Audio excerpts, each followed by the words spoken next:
So let's just jump right in. If you're responsible for a bird of prey, you're constantly facing this one huge question. What is the absolute best thing I can feed it? We want our birds to be healthy, powerful, and live these long, full lives. But figuring out what that truly optimal diet is, well, it can feel like you're trying to solve a mystery. So today, that's exactly what we're going to do. We're putting on our detective hats to uncover the really surprising science of raptor nutrition. And what's so interesting about this is not a new mystery, not at all. Falconers have been obsessed with this for centuries. I mean, just look at this quote from way back in 1615. They knew even then that careful feeding was the absolute key to a hawk's performance, its spirit, its courage, the whole shebang. The question has always been the same. The answers, though, well, those have definitely changed. So that brings us to today. What does careful feeding even mean now, in the 21st century? I think the first thing that jumps into everyone's mind is, well, just copy what they eat in the wild. A natural diet, right? It seems so obvious, so perfect. Just feed them what they evolved to eat. But here's the question. Is that really the best approach for a captive bird? Well, when you actually start digging into the evidence, a very different story starts to unfold. And it turns out, the idea that a natural diet is automatically the optimal diet, that might just be one of the biggest myths in animal care. And we're about to find out exactly why. Okay, so let's start our investigation. We're going to look at 3 really crucial clues from the field that start to show the hidden problems with this so-called natural diet.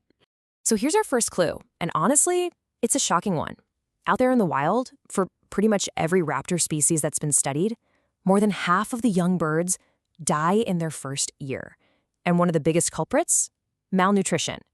See, their natural diet isn't some ideal all-you-can-eat buffet. It's a survival diet. They eat what they can catch, when they can catch it. And a lot of the time, that's far from optimal. And that leads us right to our second clue. The entire goal is different. A wild raptor's life is just a massive burn of energy. All that hunting, defending territory, escaping from predators, it's incredibly stressful, and often it's pretty short. But our goal for a captive bird is the complete opposite. We want a long, healthy life with much lower energy needs, though it has its own unique stressors. Their nutritional requirements are they're on a different planet. And for our third clue, we have a major knowledge gap. Think about it. When scientists study bird nutrition, where do you think all the research funding goes? Yup, commercial poultry. We know an absolutely staggering amount about how to feed chickens for growth and egg laying. But that data, it's almost totally useless for raptors. Their whole system, digestion, metabolism, you name it, is completely different. You just can't copy and paste the science. Okay, so if just copying nature isn't the simple answer, what is?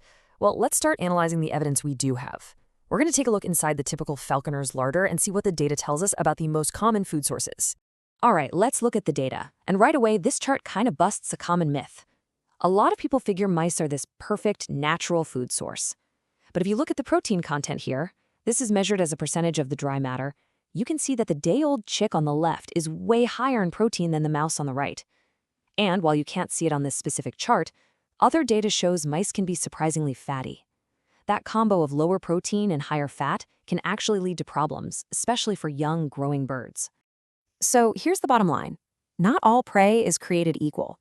Day-old chicks, they're actually a fantastic staple, high in protein with a great calcium to phosphorus ratio. Quail are good, but their quality can be all over the place. And get this, one study found that feeding vitamin E to the quail before they were culled actually boosted falcon fertility. Rats are another great choice. They're naturally high in that important vitamin E. And mice, well, they should probably be used with a bit of caution, since we know they can be fatty. So now that we've looked at the good guys, the different types of food, let's turn our attention to the bad guys. It's time to look at the most wanted list of common and often really well-intentioned feeding practices that can actually mess up a bird's health. Offender number 1 on our list is something called anthropomorphism. And really, it's just our tendency to think, hey, if it's good for me, it must be good for my hawk. This leads to some real disasters. People will feed their birds lean beef from the grocery store, which has almost none of the calcium and nutrients they need. I've even heard of people feeding them vegetarian sausages. We really have to fight that urge to treat them like little feathered people. Okay, our next suspect is a line of thinking that is so easy to fall into. We want the best for our birds, right?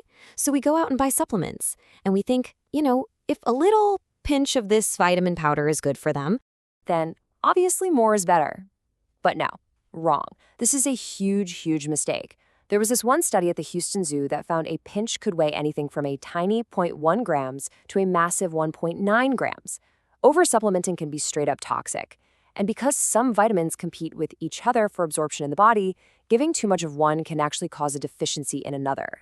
So let's round up our lineup of the usual suspects. First, you've got the one-note offender, feeding a diet of only one thing, like only rats, which can lead to very specific deficiencies. Next up is the incomplete picture. That's when you don't feed the whole animal. Maybe you remove the liver or other organs. You just threw away over 90% of the vitamin A. Then there's the poor quality accomplice. You have to remember your hawk is what its food ate.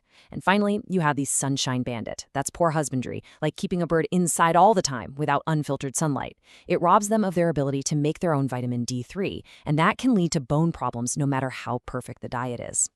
All right, we've followed the clues, we've analyzed the evidence, and we've identified the culprits. So after all of this detective work, what's the answer?